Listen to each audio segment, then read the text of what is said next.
Life Management Science Labs would like to acknowledge that we live and produce this podcast on the traditional lands of the Wurundjeri people. We'd also like to acknowledge the traditional owners of the lands of our listeners and our international colleagues.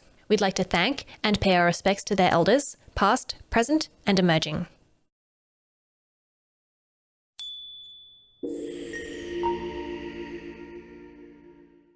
Hi everyone, and welcome to Room by Room, the Home Organisation Science Insights podcast, produced by LMSL, the Life Management Science Labs. We are champions of life management science, providing structured insights informed by science and inspired by practice on key aspects of conscious living. Each week we bring you scientific and practical insights on each element, with expert knowledge from professionals in the field. I'm your host, Gabriella Joustra, coming to you from Naarm, Melbourne, Australia. Let's get started. Hi everyone, and welcome back to the show. Today we're going to be talking about decluttering and organising the physical home office with Lisa Hodgson, who is a professional home organiser and founder of My Curated Life. Hi, welcome to the show. Hi, nice to meet you. Yeah, good to meet you. So before we get going, it'd be really great to get to know you a little bit better and, get to know how you got into this industry. Yeah, sure. So I'm originally from the UK, as you'll be able to tell by my accent. Been in Australia for about 11 years. I've got 2 kids. I'm married. I haven't always been a professional organiser. I've been doing this job for, will be coming up for nearly 3 years. Prior to that, I was actually a finance and strategy director in commerce, but had always, all of the work that I did in those roles was always about simplifying and, really getting rid of noise and trying to get to what was important. And so a few years ago, just before sort of COVID kicked in, I decided that it was time to exit corporate and do something for myself, and stumbled across the organising industry and sort of had an aha moment because I'd always been interested in homes and interior design. So in my spare time, I trained in interior design and renovated houses, and it kind of brought the two things together of the home environment and simplifying and organising. And also in my corporate years, I'd seen, some of the struggles that women particularly had in, juggling their corporate career and sort of managing all of the things that they needed to do in their homes. And so there was also kind of a strong thread for me around creating a business that helps women, because I know myself, and I know from other women that I talk to, that when things at home are organised and, there's not so much clutter and it feels tidy, they feel just better about life and they feel more able to take on more elsewhere in their lives. And so that was a really sort of clear thing as well for me, of wanting to do something to help women, because I do believe that the world will be a better place when there's more women in leadership roles and running our country. Yeah, I think so too. And I really like how, your previous job is sort of it's such an easy stepping, and you can really understand, I guess, where you came from with your old job and stepping into this new career. There's still sort of a running thread. Yes. Which I think it's really good to see, I think, because it clearly shows that, you're in the right area. Yeah.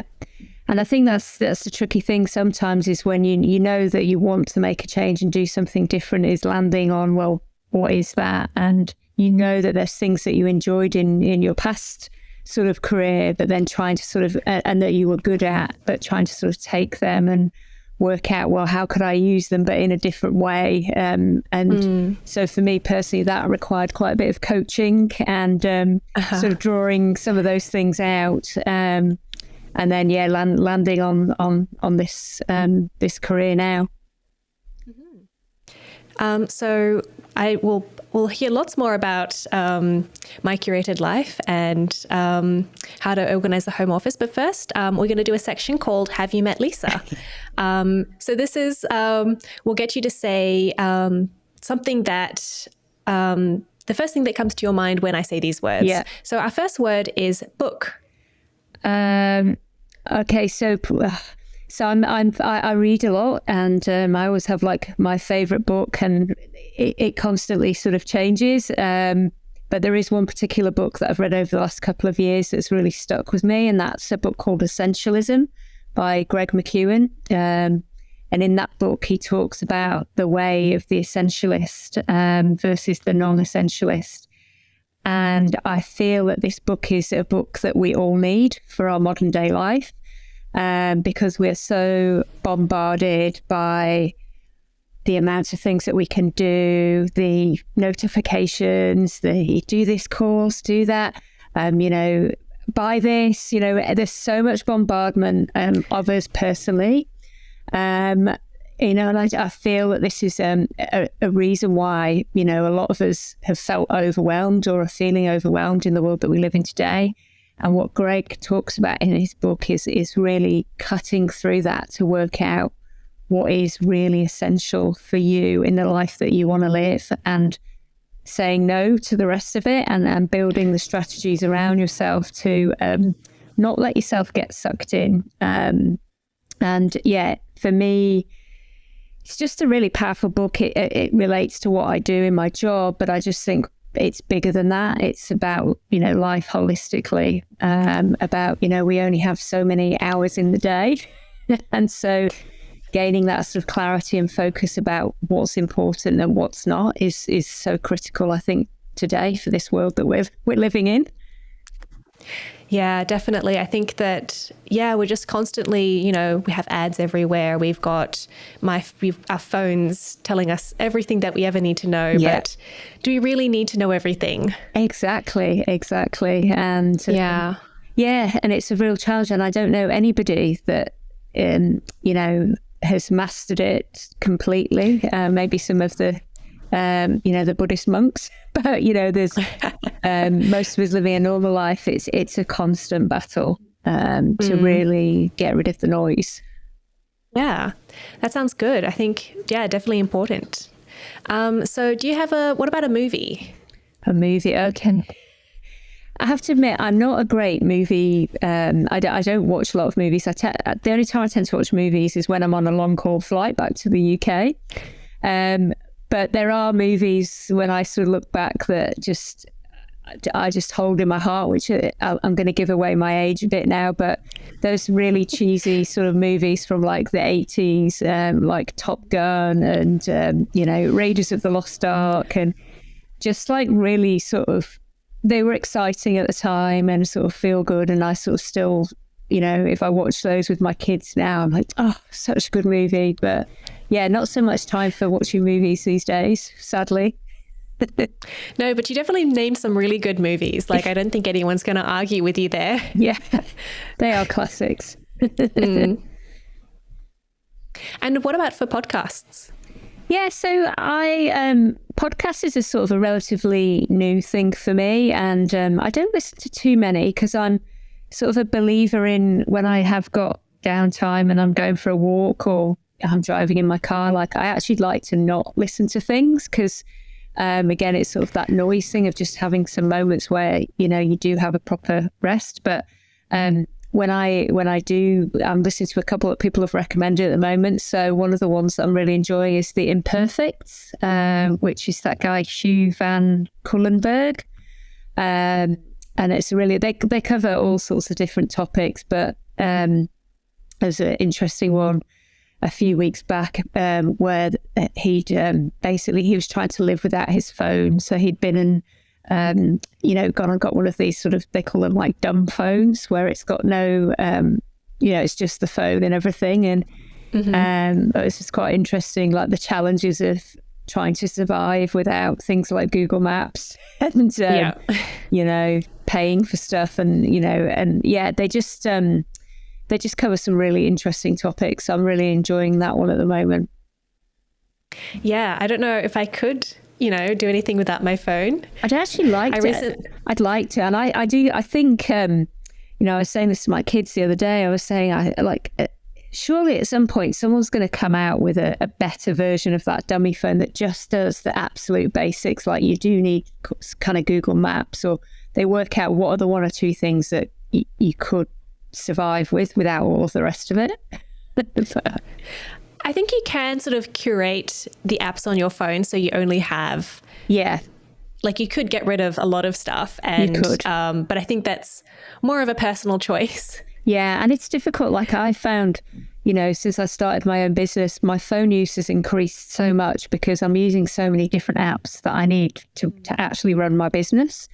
And it's sort of, I have a bit of a love-hate relationship with it, because some of these apps are good because they help create efficiency, but then you've picked the phone up and then there's other things in there and you get sidetracked. So it's a challenge. Yeah, definitely. Do you have a famous role model? I do. Most of my role models tend to be sports people. So I've always loved sport, and particularly athletics. So I was a really keen runner for lots of years. Not so much recently, actually, but I don't know. You might not have come across her, but there's a lady called Paula Radcliffe she's a marathon runner, sort of middle distance runner, and she's similar age to me. But it's the whole thing about being up against it and often failing, so not winning the medal. You know, so she's really famous for coming fourth in a lot of the races that she was in. Like she held the women's marathon world record for like about 10 years, I think it was. But she never won an Olympic medal in any of the middle distance. She won all the other things, and it was always that thing of like, you'd be watching, come on, you've got to win it this year. And she wouldn't, but she had a really long career, and she always managed to get herself back up again, despite the sort of disappointment. And really sort of in the latter years of her career was when she really peaked. And so when she broke the marathon world record, like that was like the highlight of her career. But she also had the other reason that I liked her is she had this really distinctive running style. So they called her like she had this nodding head motion, and she looked so uncomfortable. And I used to watch her go, yeah, that's exactly how I feel when I'm running a marathon. And she was just, but she was just, for me, just a really strong female role model, and breaking world records, and just her sort of determination to succeed. Yeah, I think that being able to see someone with perseverance who can do really well but isn't necessarily the best is really good, because I don't know how often we are the best at anything. Yeah.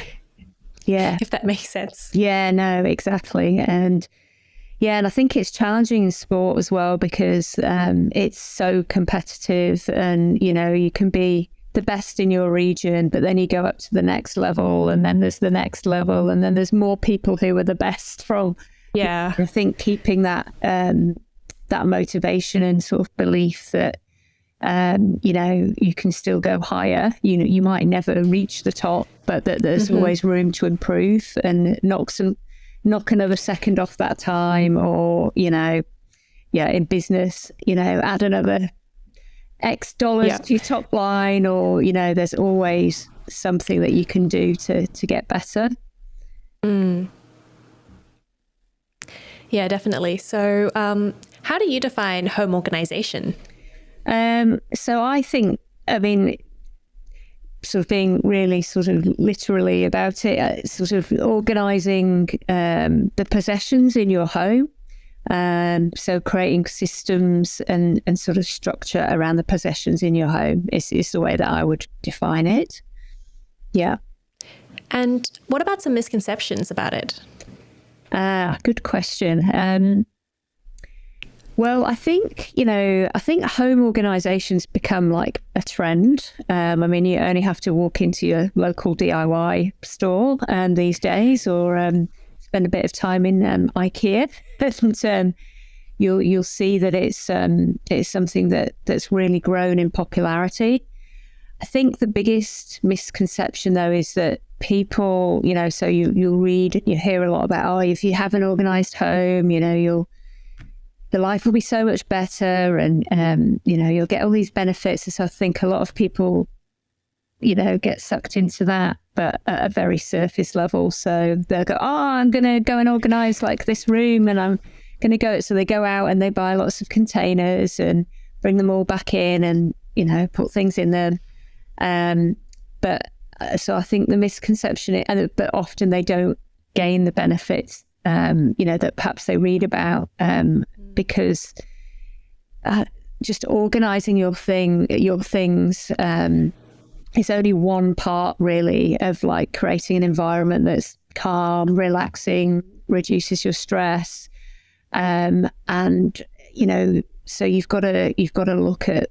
I see it as three components. You've got to look at the way that things come into your environment in the first place, and that's tricky because that's driven by human behavior and psychology, and for some people, those things they do without even really recognizing that they're doing it, particularly shopping and or saying yes to things that people give them, and they bring them in. And so if you don't look at that aspect of it, you can set up an organization system in your home, but it will very quickly become overwhelmed again. So the home organization piece is sort of the next bit. And then, and I think with that, again, it's putting the amount of time and planning into how you actually organize, so that the system is maintainable and works for you personally in the way that you live. But then lastly, it's how you take stuff out of your home, which again is another one that's really sort of tied up in like human behavior, psychology. Some of us really struggle to let go of things for so many different reasons. It might be sentimentality, but, in this day and age, people feel bad about feeling like they're being wasteful. They don't want to throw things out. Sometimes they've got all the good intentions. So they may sort the stuff to go out, but then they don't get to that last step of actually taking the stuff out. And so... Yep, that's definitely me. Yes. So it's... I think people often approach home organization with, I can do that myself, and it's very straightforward. But they don't sort of look at the whole process and what it actually, and I think this is why so many people actually do struggle. And, there's not many people that actually really do manage to achieve that sort of minimalist, calm home environment, because it is difficult and it requires consistent focus. Yeah. So something that I've definitely struggled with is of the three, I would say with home offices, I don't know what like paperwork to get rid of. Like I just keep everything because I don't know what I need and what I don't need. Yeah. So I guess like what is home office organization? So for me, home office organization is about creating an environment that enables you to be productive in the work that you're doing, and sometimes creative as well. So for me, that means, and I think the challenge here is that over the last couple of years with COVID, our home and work environments have kind of collided.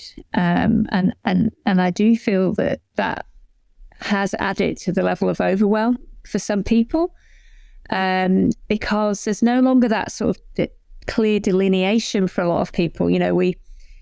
When you're working in a corporate office, you go to that environment, and those environments are designed in a way to fuel productivity, right? The white walls, the minimalist sort of design, and then the policies that organizations put in place to keep the space calm, organized, clearing your desk every night, lockers to put your things in.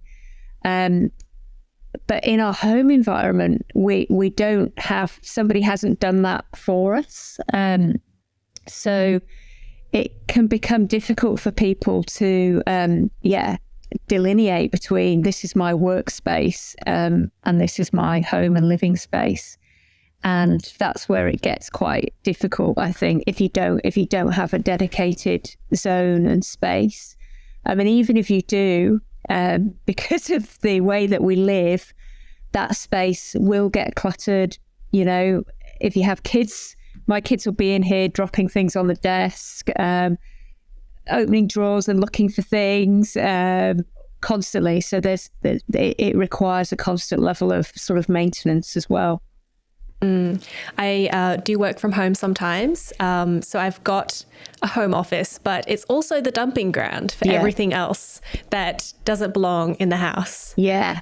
So that's the constant fight that I have, is keeping that, if not under control, then at least in one part of the room. Yeah, exactly. It's a challenge, definitely. So how does that affect how we work and also our home lives? Yeah. So I think there's two things. I think how it affects how we work is, at the end of the day, distraction is the biggest killer of our productivity. And the way that I define clutter is it's distraction. It's distraction in a physical sort of form. So if you're sat in front of your computer and in your eyesight you've got knickknacks or you've got, like you say, the paperwork or things that have just dumped on your desk, your attention is constantly being pulled in. So, I've got to remember, I've got to pay that bill, or I've got to. And when you're trying to work, those distractions, take you away from your work. And I think there was that study by the University of California that says they reckon it takes you like 25 minutes every time you get distracted to get back on task again. And so when you're in an environment like that, where there's constant things that are there to distract you, you're not going to get through the work that you need to do. And that ultimately leads to people feeling stressed and anxious when they get to the end of the day and they realize that they haven't managed to tick the things off that they need to do. And so that's why it's really important, I believe, that your work environment is completely free of those kind of distractions. And of course, there's also the distractions in your technology as well, which I also sort of wrap up into the same thing about if you're going to work on something, you've got to move those distractions away as well and focus for whether it's 20, 25 minutes at a time to, just get those things done that you need to get done that are important. So I think the second part of your question was... So sort of how does the home office and having a cluttered home office, how does it affect the home? Yeah, so I think the way then that affects, the home, I think you gave a good example of it, if it's already cluttered as well. So this is the thing about clutter, is clutter breeds clutter. So people in the family will drop things in there because it looks messy and they're like, oh, I'll just leave that there. Whereas if it's a clear, environment, it makes you think twice before, putting things down or...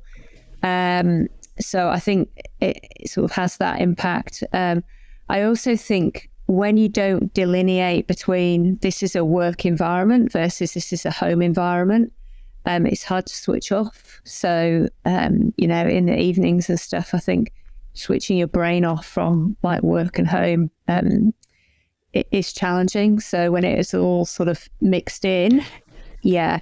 And, because I always think like the little things like actually closing the lid of your computer and closing all the tabs on your computer at the end of the day, clearing your desk away at the end of the day, that's a sort of right, I've finished working now. It's personal time now. So I think that's also important. Yeah, I find sometimes if I forget to do that, I'll hear my computer ding with an email halfway through cooking dinner. And I'm like, oh, I should go see who that is. And that sort of takes me away from being at home and having time off from work. Yeah, exactly. Yeah, I mean, we in our family, you know, we ended up buying a box that all our phones go into that locks on the top, because we found that actually that was the only way to stop that. and actually it was like we had to draw a hard line in the sand of, right, we're all off our phones now, they're in the box, and the box charges the phones overnight. So oh wow. Yeah, but creating that physical thing of, no, they're away now, and it works. It does actually work. Yeah, sometimes when I really can't get off my phone, when I'm trying to work, I will give my phone to my partner so I cannot reach for it. It's in a different room. Yeah. And I sort of have that accountability, I think. Yeah. So that kind of helps me. I don't know. Yeah, exactly. It's too tempting otherwise, isn't it? Our brains, I think to control your brain to the extent that a notification pops up and you don't look at it, I haven't mastered that. Yeah. So I need the physical barrier there. Yeah. So what are some sort of misconceptions about decluttering the home office? So I think, you know, the same as really decluttering your whole sort of space. I think, again, I think people sort of think, I'll just organize it and that'll make things better. But really, you need to really go hard. I think there's so much stuff that people keep that they actually don't need to keep. And sometimes that's, you know, your example of like paperwork and I don't know what to keep and what to throw away. That's a really common one that we have with clients. And sometimes when you delve into why people feel the need to keep hold of paperwork, it can be linked to like childhood experiences. And, I had one client who said that, you know, she had this childhood memory of like the bills used to pile up on the desk. And then, when the pile got really big, the stress levels in the house went up. And so she'd always had this sort of association with paperwork. And so it was like she didn't deal with it. She just used to store it. And then, you know, would end up with boxes and boxes of the paperwork as well. But yeah, so I think we need to keep so little in the world that we live in paperwork wise. But often it's fear. So, I think people keep might be old work documents and things like that because they think, oh, I might need to refer back to that. But how often do you? We tend to overvalue that stuff. And the problem is that when it builds up to such an extent, it's having a big impact on us and we don't necessarily realize that. I think, really taking things down to the bare minimum of what you need and using the technology that's available to store stuff digitally. I know people worry about, what happens if, that gets, but it's the reality of the world that we live in now. So I think we have to trust in the systems that we've got and really keep just the really important stuff, tax records. But again, a lot of that stuff can be kept digitally. I always say to clients, I like to have like a folder of I call them like my fire documents. The things that if there was a fire or a flood, touch wood, there won't be, but that you could grab, or if something unfortunate happened to you, that somebody could get access to something that's got like a manifest of all of your most important information available. And I think that's the most important thing about kind of like your life admin, is organizing it so that somebody else could pick it up and work out sort of what was going on, and or you've got everything you need if there is an emergency. So you mentioned technology before. So Are you talking about like scanning important documents and keeping them on a hard drive or something? Yeah, I think, and look, you can do so much with your phone these days. Like you can just scan things on your phone. And I think, that is a very quick thing to do if you get into the habit of doing it in the moment when that, you think, I might need that bill again. I'll just scan it in now. And having a good digital filing structure so that, again, because if you don't have that, you just end up with clutter on your digital spaces as well. I was going to say, I have so many random documents saved on my phone, but I don't know where any of them are. Yeah. So, uploading them into the cloud in a proper filing structure. And so often what we do with clients is we'll go in and we'll go through their physical paperwork, life admin, and we'll go through their digital at the same time. And what we try to do is mirror the structure so that they always know where their things are. But again, it's one of those things, isn't it, that finding the time to do that is such a challenge. And when you're busy and you're working and it comes to the weekend, like that's the last thing you want to be doing. So it is a challenge for people. But once that system's there and the structure's there, it's maintaining it is not too difficult. So how do you recommend people do get started? Should they set aside, a weekend, maybe take a few days off from work and dedicate that, or do it in parts? Look, I think it depends on your personal circumstances. So I personally, before I started this business a few years ago, I had a career break. So I was off for about 3 months. And during that 3 months, I was like, right, I'm doing everything. And, that worked for me because I had that time available. I think if you're going to do it bit by bit, you've got to have a plan, because I think otherwise you just get you can end up getting distracted or you don't, you're just flitting around the edges rather than like creating the structure and then knowing what you're going to do. So like, I think chunking it down into, right, this weekend I'm going to spend 2 hours setting up my filing structure on my computer. And then, and then next weekend I'm going to go through all household bills. I'm going to get rid of everything that's not, I don't need to keep anymore. And I'm going to scan in, that last bill, all the things that I think that I need to keep.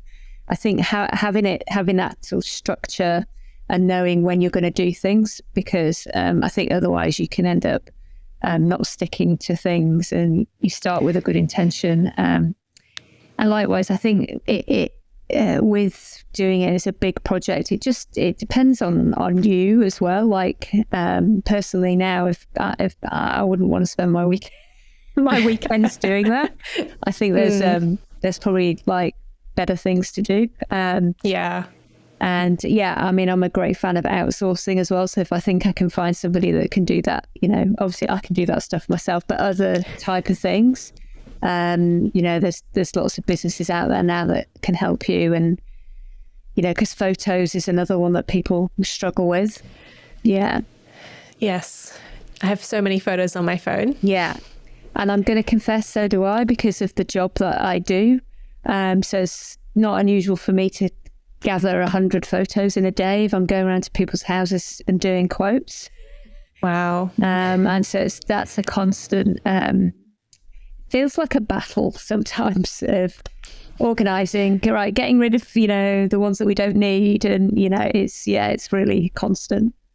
So you mentioned also that part of home organisation is maintenance after you've organised everything. Yeah.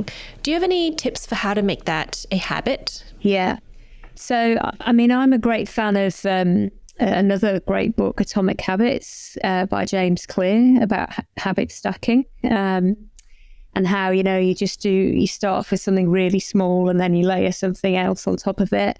So I'm very much a sort of beginning of the day and end of the day person. So I find in the morning, so coming into the office space in the morning, doing that sort of initial, right, what's in here that shouldn't be in here, get it out of my space, just spend literally 5 minutes sort of doing that.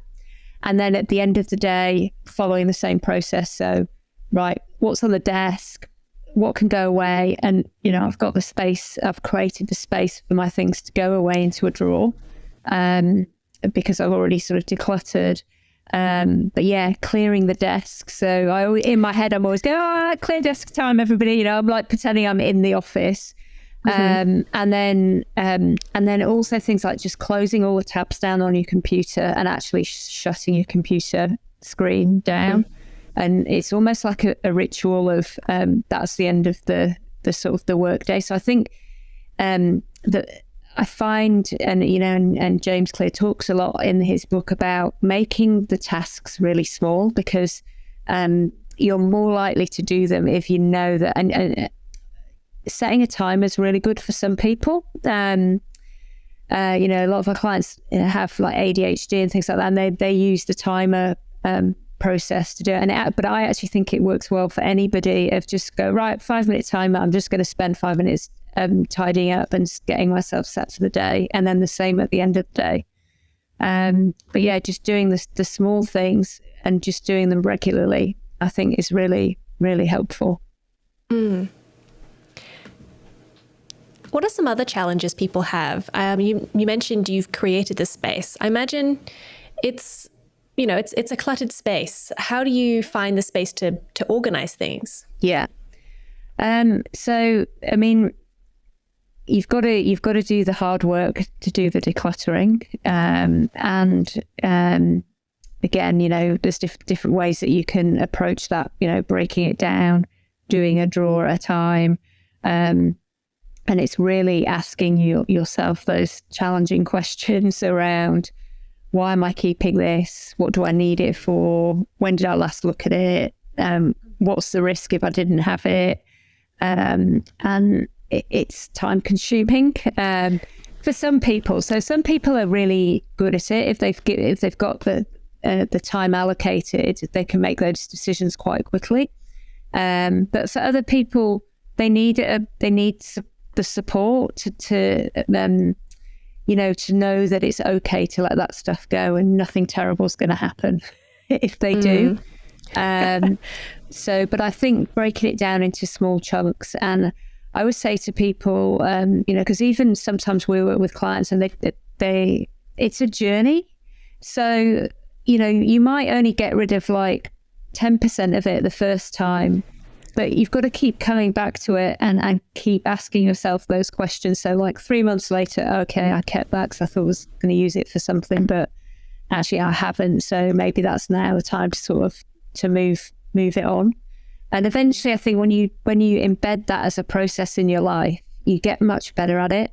And actually I think what happens is you turn something on in your brain that then I do it all the time now. I look at things like, why is that there? Why have we got that? We don't need that. Let's, and you start to notice when there's something that's come into your space that you don't value. And I think that's, but it's a journey and it takes time. We've had clients where we've gone in and decluttered their whole house, and then they've said, right, come in and do a maintenance service like every 3 or 6 months. And you think, oh, okay, because there's part of you that doesn't want to do that, because you want them to, you don't want the clutter to have built back up for them, but you know it will have. But the brilliant thing about it is that those clients, what we found is that like typically after a year, they don't need us anymore. Because just the reinforcement of the process and the looking, that eventually they get to the point where they're stopping the inflow.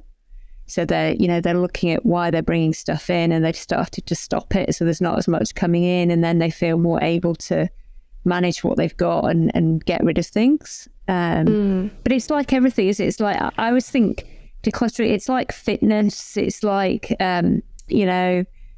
losing weight. It's very similar in that it's a journey for people, and it doesn't just happen overnight.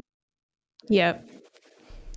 So you also mentioned that, we have to get better at throwing things away. But I guess, do you have any rules for what to keep and what to throw away? Yeah. I wouldn't say, as in rules for the home office. Yeah. Yeah. So look, I think anything that's related to your finances or tax related things that you don't have digitally, you should keep. I think that's really important. The rest of it, I think, it's very personal. That there'll be some things for people that are sentimental. Like, for example, I've got like in my filing cabinet, I've got like a picture of the first house that I bought, the sales details for it. And it's like, it's completely useless, but I just like getting it out and looking at it now and again, oh, that was our first house. That's so cute. And, so those things, you probably shouldn't get rid of. If you get pleasure and joy out of them. And I think that's really important. So, but I think it's being honest with yourself about the stuff that is important versus the stuff that's not. And it's different for everybody. I mean, we have clients who keep like every single birthday card that they've ever received and that their kids have received, and they've literally got boxes and boxes of them. Now, to me, like, I can't understand that because I'm like, literally like a week after the birthday, I'm like, all the cards are off straight into the recycling.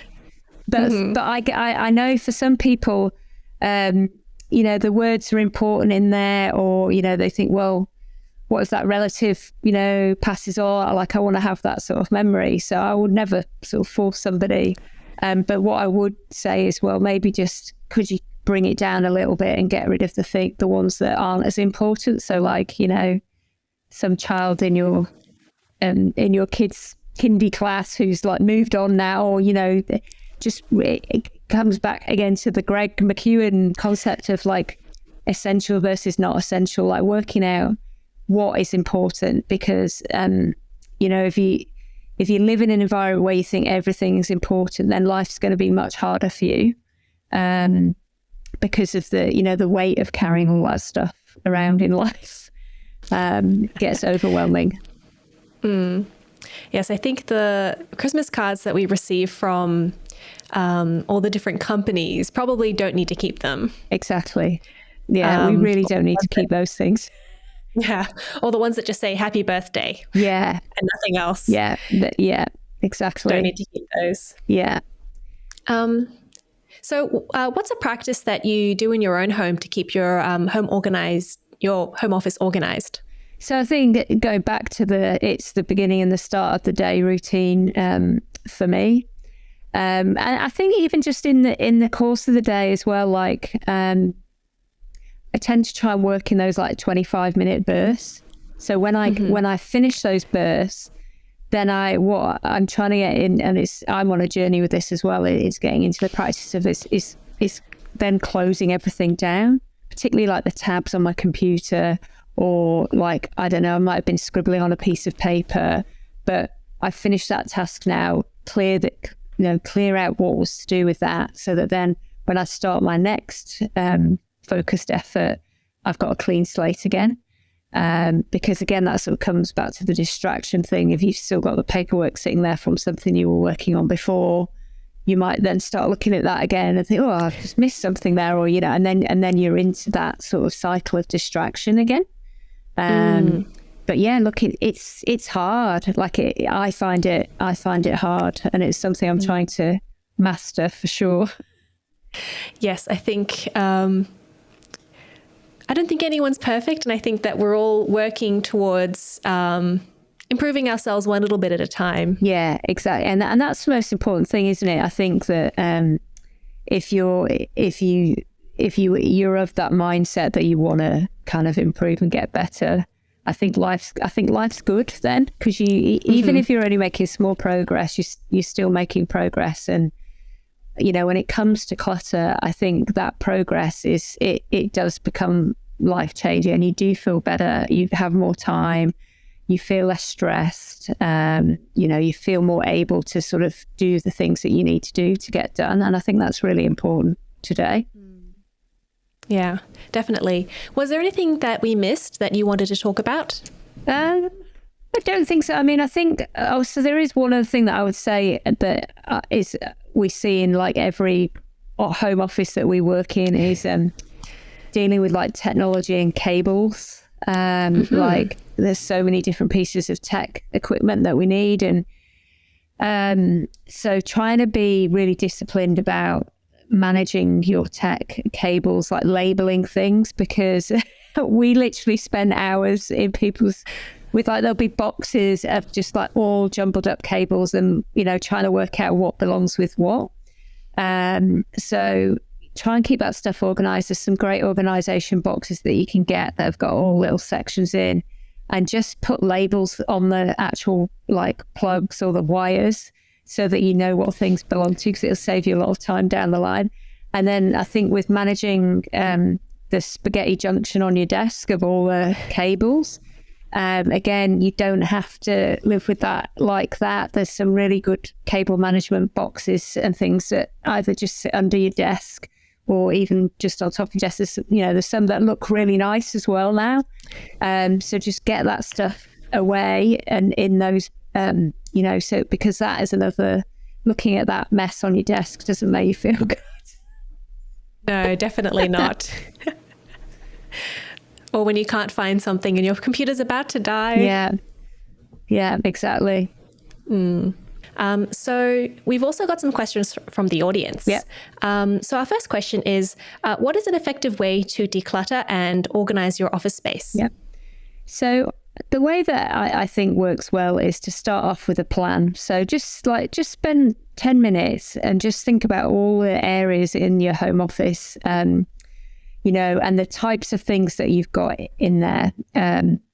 So, you know, I would be breaking things down into like my life admin paperwork, my stationery supplies, my tech equipment. You might have, often people have like gifting, you know, cards and gift wrap and things like that. Write down all the different, you know, the different categories of things that you've got. And then, you know, you've got a plan then for areas to tackle. So I would just pick those areas off one by one rather than trying to go in there and just go, right, I'm decluttering and, you know, just pulling things out all over the place. And, you know, so tackle each of those categories one by one.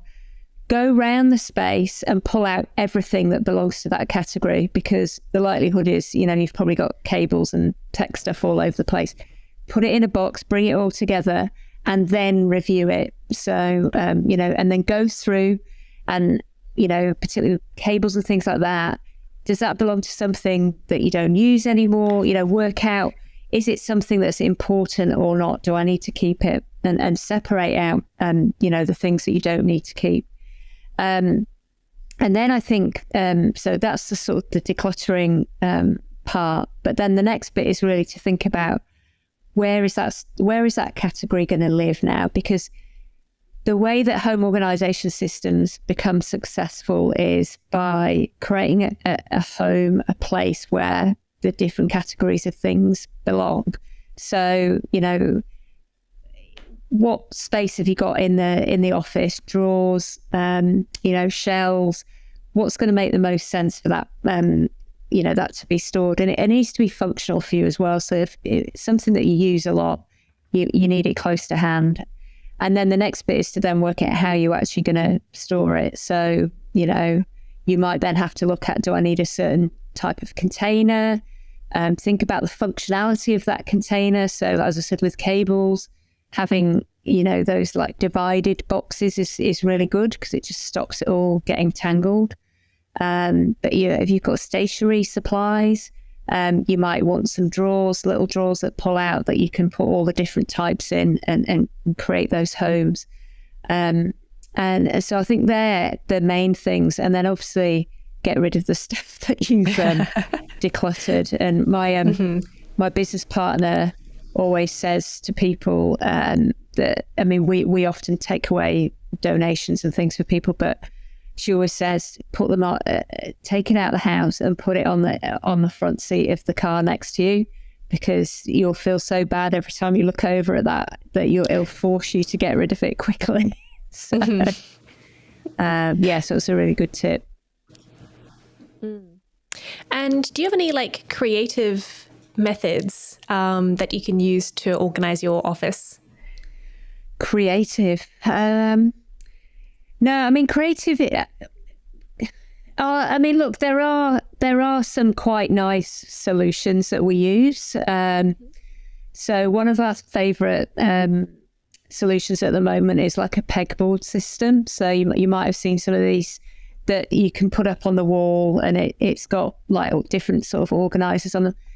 But again, with that, you've got to be quite careful because you don't want too much stuff in your eyesight. They work really nicely in like a kid's office, where a kid's desk space where they're going to work and they need to sort of be able to grab things easily. But we, to be honest, the creativity for me comes in like making the space look nice. So I'm a strong believer that, because there's differing views about functionality versus aesthetic, but I'm a real believer that if you make a space look nice in the organisation that you do, that you're much more likely to keep it organised. So, as a business, we do, for clients that want that, we do focus on the aesthetic. So we like to, make the space look nice with, choosing different colours of containers that work in their, in the environment that they're in their house, because it makes you feel good. And yeah, I think you're much more likely to maintain it because you're like, oh, this is so nice. And then you don't want anybody to, disrupt that and mess it up. So I think there's some fun ways, depending whether you've got shelving or, we love using really nice labels and things, to make the space look nice. Yeah, I definitely think that I'm always happier when my apartment is tidy, but also like when it's filled with things that I like. Yeah, I want to keep it tidy. Yeah, exactly. And look, there's I'm sure you'll be aware of like the home edit in the US. Like, there's a big reason why that business has become so big, because it is really nice to look at. But it is hard to maintain like that level of aesthetic. And so you've got to be sort of invested in it to do that. But there is definitely something about, creating a nice aesthetic to help you stay organized. So our third question is, does decluttering the office, can it make you healthier? 100%. Without a question, because at the end of the day, it comes back to your productivity. Okay, so there's so many knock-on effects to this, but so say you come into your office and it's all really messy in the morning, and you sit down and you start trying to do some work, and then you realize you've got a bill to pay, so you stop doing what you're doing, and the snowball effect of not being productive and getting the things that you've done. And you might have planned to go for a walk at lunchtime, but then you feel like you've got so far behind that you don't actually go for that walk because you've got a deadline to meet. And then because you didn't go for that walk, you feel a bit sluggish and your energy's low, and then you go to the fridge and start eating chocolate or something. There's all these sort of knock-on things that we know, because research has proven that a cluttered environment has on people. And so, it 100% does. So, if you can tackle the clutter, you will be more healthy. So we've also got the open mic section, which is a chance for you to talk about something that you're passionate about that's not necessarily related to our topic today. Did you have something in mind? So I think, and I touched on it a little bit at the beginning, but I'm really passionate about equality and all equality, but sort of women is something that's really close to my heart, because I've sort of had that corporate career and through my own sort of experiences, and I feel like there's so many forces at play in the world that we're in today that have a sort of a negative impact on women, and our lives have become really complicated, I think. And so I'm just really passionate about trying to help women to simplify their lives and to be aware and be more conscious of the influences that the world has on us that often, make us feel bad. And, I see there's a correlation between, all this pressure on women to sort of be a certain way, to look a certain way, to be super slim. It actually often manifests in their home environment, in the clutter that I see there. Because I think we carry around these messages of, I've got to, I've got to look like this, and I've got to be beautiful, and my hair's got to be like this. And so how that manifests is like, masses of beauty products and enormous wardrobes of clothes that, don't get worn and actually add to the confusion of sort of who we are and, sort of what we're about. And so, I'm really passionate about helping women to see some of those things and sort of consciously choose to not conform to them, and kind of realize that if we can push back against some of those things and take a different approach and simplify our lives and work out what's important to us as individuals, instead of what we think should be important, that you can, and I feel like I've been on this journey myself really, of like, once you can do that, you can get rid of so much noise in your life and so much distraction and clutter. And ultimately it leads to a feeling of happiness and contentment with yourself. So yeah, that's something that I'm just sort of through this business, but like other things that I'm interested sort of outside work I feel like we're on the cusp of change in the world, and I think sort of minimalism, as I see it, is I think something that we should be embracing as humans, to simplify our own lives, to value ourselves more. And then also the other aspect to it is for the world that we live in, the environment that we live in, because we've just become such mass consumers of products. And again, a lot of that is driven by this incessant marketing telling us that we're not good enough and therefore we need all these things in our lives, when actually we don't. We actually just need to focus on ourselves and what makes us happy. Yeah, definitely agree. I've been going through my wardrobe and picking out things that I don't wear because I just don't feel like, I bought them. I don't really know why. Yeah. And still trying to actually get rid of them. That's the hard part. Yeah. Yeah. It's really difficult because it's sort of like a security blanket sometimes, isn't it? Of like, oh, but what if there was an occasion and like I didn't have anything to wear and I might wear that then.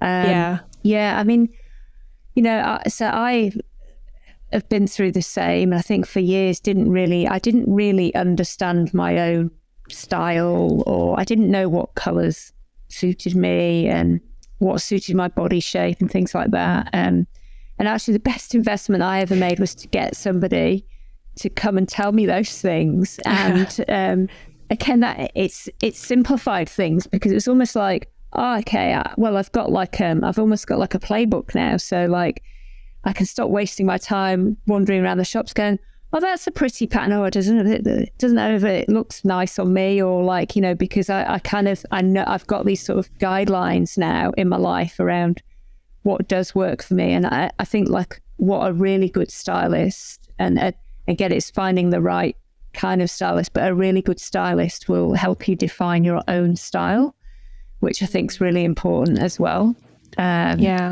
So that I found that really, really helpful. And it, I did get rid of a lot of clothes. Yeah. Yes, I've recently been shopping and I'll walk into something, oh, that's really nice, but I won't wear it, so I'm not going to get it. Yeah. And trying to be really selective with will I actually wear something? Yeah. So yeah.